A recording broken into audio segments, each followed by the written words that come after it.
Cabildeo presenta Informe Especial con Amalia Pando.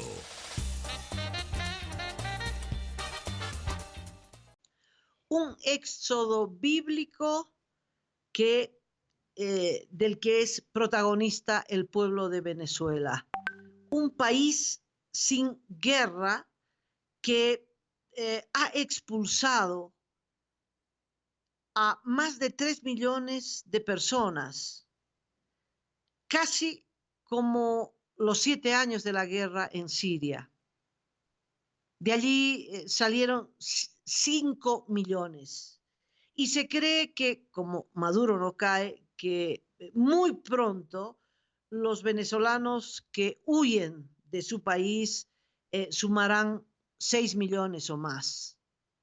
Mochila a la espalda, con los niños en carrito o en los brazos, los bolsos en los hombros, recorren a pie el continente en busca de sosiego que no siempre lo encuentran. ¡Qué horror! Los arranca de su casa, de su patio, de su escuela, de su cuadra, de su familia.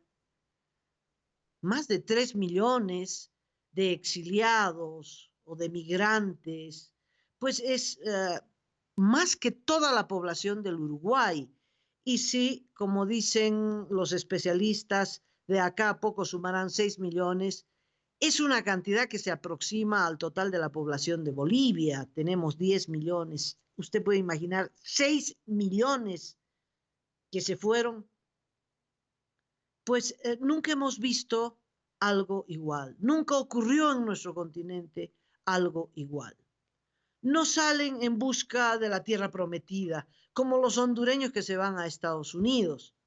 No, los venezolanos estuvieron en la tierra prometida, porque eso fue Venezuela, una tierra donde había de todo y sobraba libertad. Sí, todas las crisis, todas las guerras, todos los golpes, las dictaduras, dejan esta consecuencia, esta estela de dolor que se llama exilio, que se llama migración.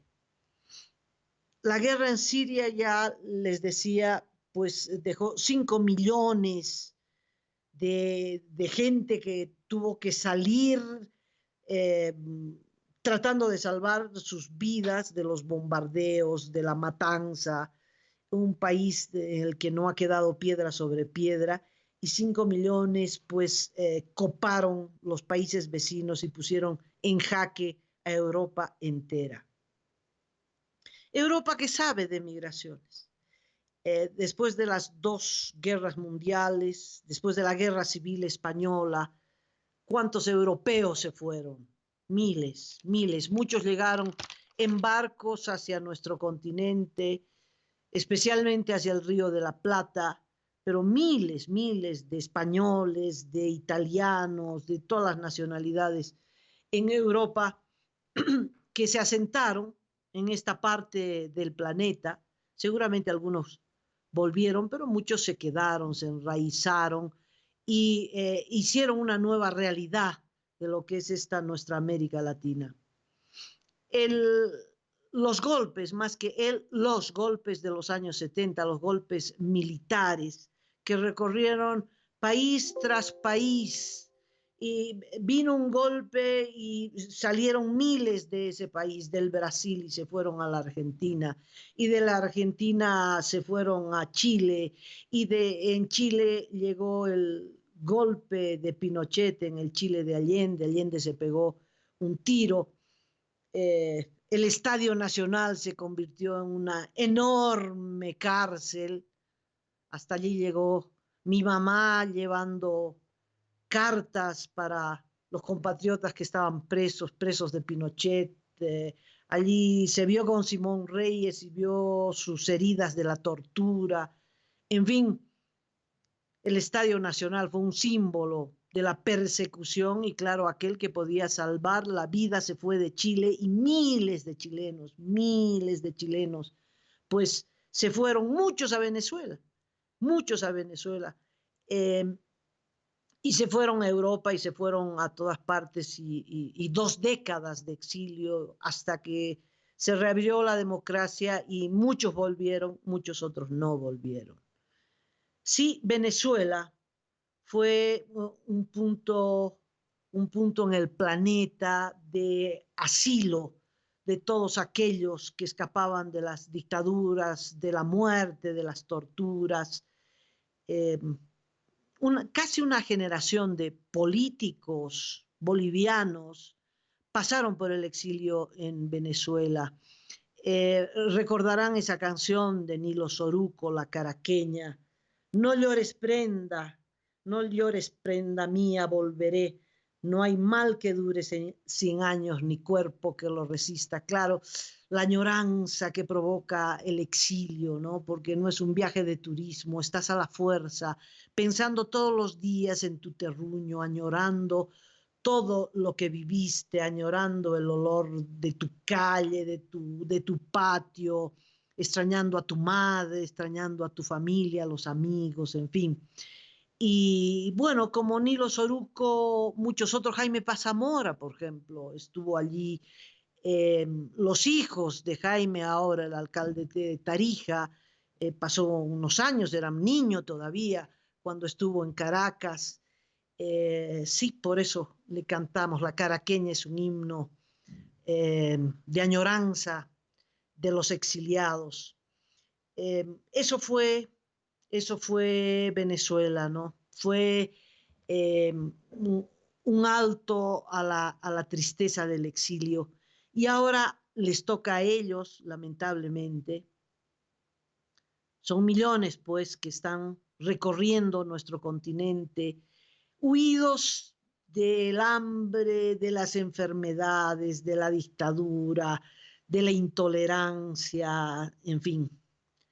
Eh, Su presencia, claro, de pronto provoca miedo, hasta se han producido actos imperdonables de odio en una población cercana a la frontera en el Brasil, inclusive incendiaron las carpas donde se protegían en una plaza pública los venezolanos, los insultan, los golpean. Claro, les achacan los robos y es posible que entre ellos hayan algunos, ¿no? De los malandros, que hay muchos también en Venezuela, fruto de la descomposición social. En fin, pero la mayoría son personas que están en este éxodo fruto del hambre y de la enfermedad, escapando del genocidio, salvando sus vidas. Bueno, creo que si algunos los ven con miedo, otros con pena, les compran las arepas que venden en las esquinas. Y hay otros, pues, que los vemos pidiendo limosna y decimos, no, esto no puede ocurrir. No podemos permitir que se hundan en la indignación de la limosna, ¿no? Pues su presencia es un desafío a nuestra indiferencia. No podemos permitirlo. Pero también una gran oportunidad para el país, porque ellos traen experiencia, muchos son profesionales, ingenieros petroleros, médicos, de todo, o personal técnico que no tiene el país. ¿Cómo no aprovechar esos conocimientos? Claro, un gobierno que no fuera cómplice de este genocidio estaría pensando en cómo aprovechar estas capacidades, este recurso humano tan valioso que nos llega de repente gratuitamente. Pero está claro que el gobierno de Evo Morales ve en cada venezolano un posible enemigo, un posible espía, los está persiguiendo, los está expulsando, y entonces todos aquellos que creemos en el cambio, que creemos en la solidaridad, que tenemos valores humanos, creemos que tenemos la obligación de hacer algo, hacer algo. Y creo que ese algo tiene que ver con la organización. Los bolivianos tenemos un gen organizativo, nacemos con un chip eh, que nos permite organizarnos desde los aguateros en el cementerio, pasando por juntas vecinales. No hay nadie que se libre de las juntas vecinales. Somos parte de asociaciones, de sindicatos y bueno, ahora último, de 10.000 grupos en el WhatsApp. Es decir, tenemos una capacidad organizativa tremenda. Y esto se nota también en los bolivianos que viven fuera del país, porque todos están organizados. No hay nadie que pueda decir, levanto la mano, yo no pertenezco a ninguna organización. No, todos pertenecemos a 2 o 3 organizaciones. Y creo que esta experiencia es la que tenemos que transmitir a los venezolanos que llegan al país, porque necesitamos instarlos a que se organicen para resolver sus propios problemas. Lo que necesitamos darles es una manito para que se organicen. Cuando llegaron los europeos, muchos, no sé cuántos, pero en mutuales se organizaron en la Argentina cientos de miles de inmigrantes europeos, dejando una experiencia muy interesante. Crearon las sociedades de socorro mutuo, me gusta mucho el nombre. Primero que es una sociedad, ¿no?, que agrupa a una migración en particular, españoles, italianos o lo que fuera, de socorro, porque es un momento especial en sus vidas, necesitan eso, socorro, es una ayuda urgente, una ayuda que no puede esperar, y no es solo de un lado, es mutuo. Voy a recibir y voy a dar, me organizo para eso. Al final de cuentas ahí empezó la seguridad social, ¿no? Aporto para luego recibir un beneficio, pero inicialmente es la ayuda de emergencia, a los que llegan sin nada, a los que llegan enfermos, a los que llegan después de haber enterrado a los seres queridos, a los que llegan con niños, en fin. Y eso es exactamente lo que está ocurriendo con los venezolanos. Llegan en una situación que requiere una intervención de socorro, pero queremos, ojalá que se organicen para este socorro mutuo, y creo que mientras esperan la caída del dictador, pues requieren atención médica, requieren que los niños vayan a una escuela, aunque sea una escuela improvisada de ellos mismos, hasta que se los pueda ayudar a incorporar a la escuela regular en Bolivia. Sin duda se requerirá de una atención psicológica. Vienen después de haber vivido un trauma terrible, el trauma de haber recorrido a pie un continente, de haber dejado lo que más aprecian, su país. Quién sabe con qué experiencias, cada uno trae una experiencia de un familiar que lo mataron, de otro familiar que torturaron, de largos periodos de hambre. Tiene que ser realmente la experiencia del horror y ahora de la nostalgia, tan lejos de el bien amado, de la tierra amada, y todos los días las noticias que no son nada alentadoras. Y entonces sí, mientras esperan el cambio, porque finalmente ese cambio va a llegar, parece que ese día nunca va a llegar, parece que se anuncia el cambio, pero que el cambio está demasiado lejos, que no va a llegar nunca. Como esa canción de Sam Cooke, ¿no?, ese pionero del jazz norteamericano, ese canto a la libertad de los afroamericanos, The change is gonna come. El cambio va a llegar, pero parece que nunca va a llegar, que está lejano, pero va a llegar. Yes, it will. Yes, it will. Sí, va a llegar. Sí, un día va a llegar. No hay duda que un día va a llegar. Pero mientras tanto, necesito un médico para mi hijo. Necesito que vaya a la escuela. Necesito zapatitos. Necesito un trabajo. Necesito plata. Necesito algo para comer.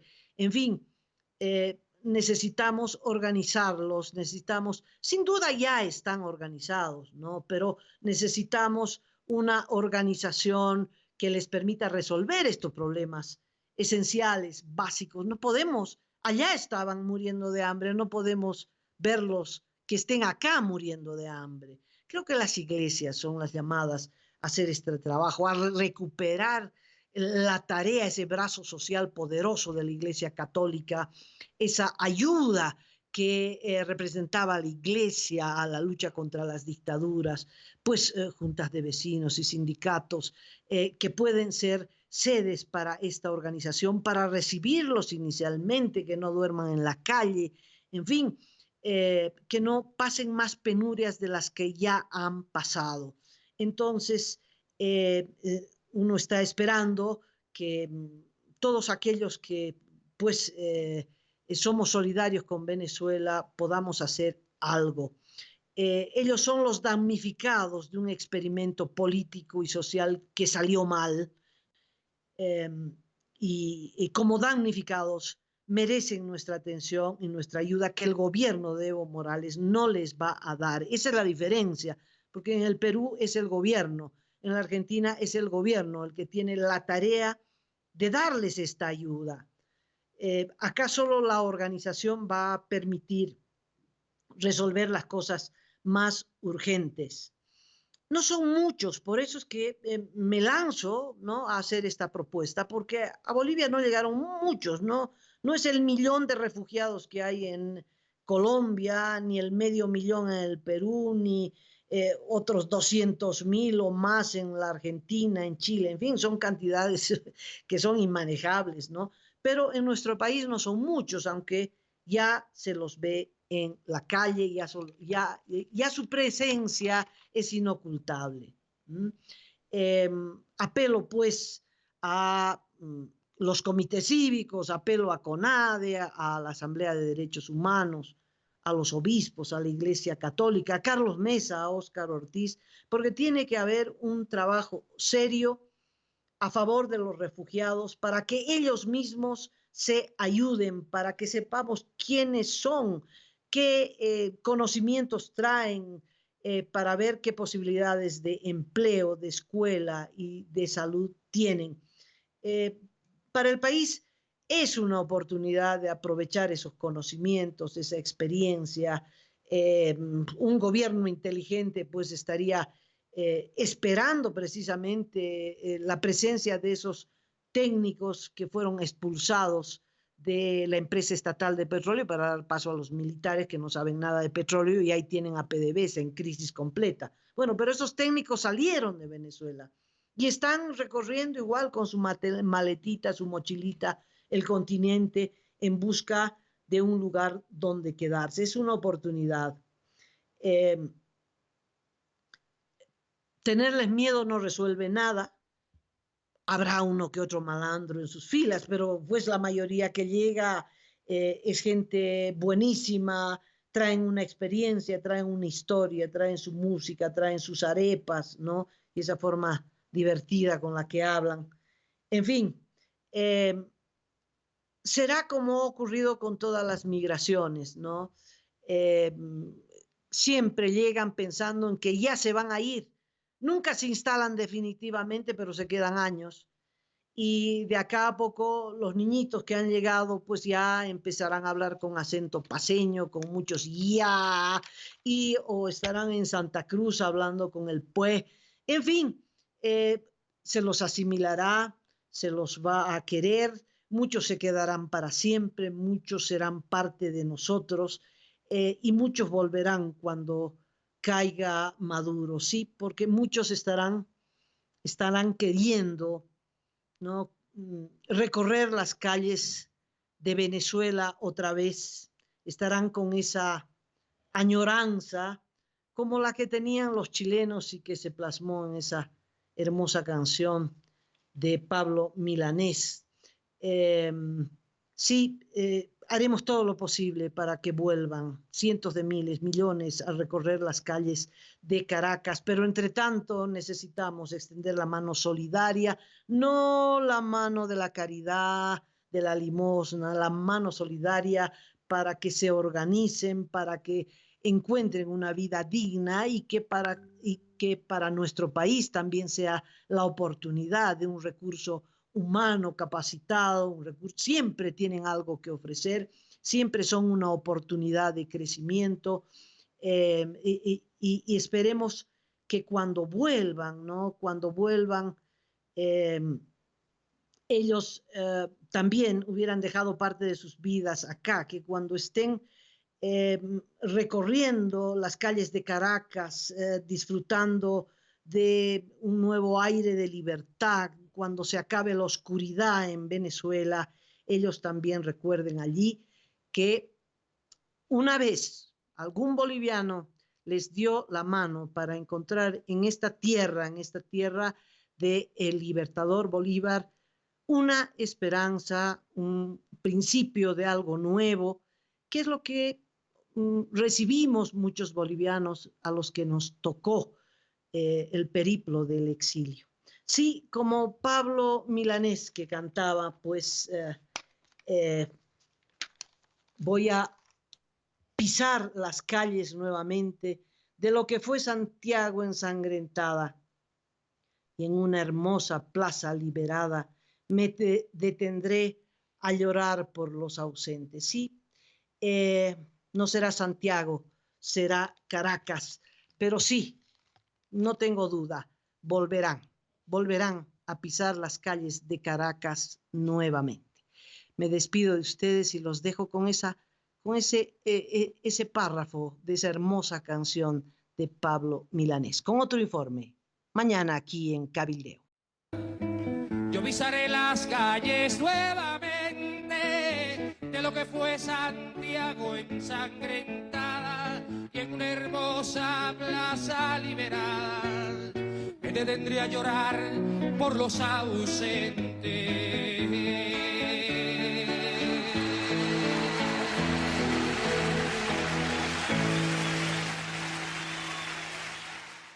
Cabildeo presentó Informe Especial con Amalia Pando.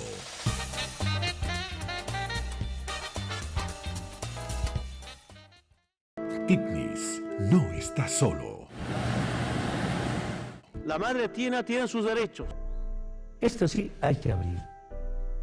Esa carretera es para los bocaneros, porque ellos no van a avasallar. Este territorio ha derramado sangre. ¡Cosa!